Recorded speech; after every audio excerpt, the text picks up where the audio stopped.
blasts legendary UCLA coach John Wooden, takes shot at Indiana as well. Hall of Fame coach Bob Knight bluntly criticized and expressed his distaste for another Hall of Famer, the late John Wooden, in an interview on Undeniable with Joe Buck that will air Wednesday night.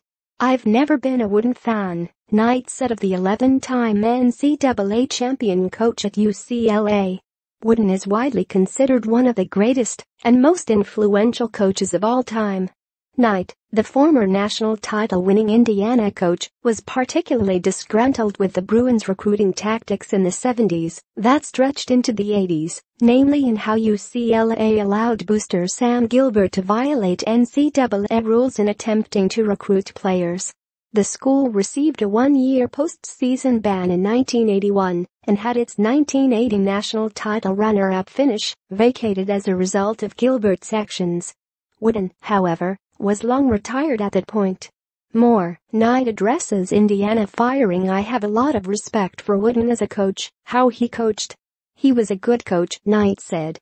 "But from then on, and I don't mind saying it, I don't respect Wooden because he allowed Sam Gilbert to do whatever it took to recruit kids.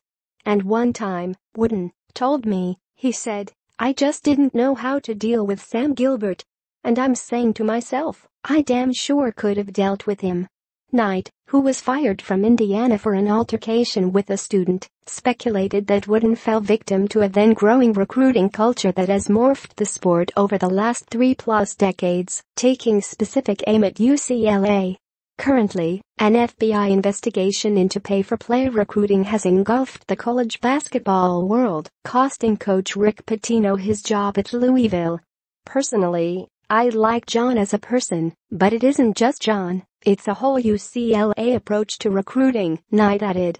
"I think John was called in and told he didn't have to worry about recruiting, that they had people that would take care of that for him." As for the incident that led to his firing at Indiana, Knight told Buck, "That kid made a dumb mistake. I went over to that kid and I did a lot more for the son of a expletive than his parents ever did for him. And I went over there and I said, son, let me tell you something, you don't address adults like that under any circumstances. And that's why I have no use for Indiana University, because they used that as a reason to get me out of there, and that's absolute expletive."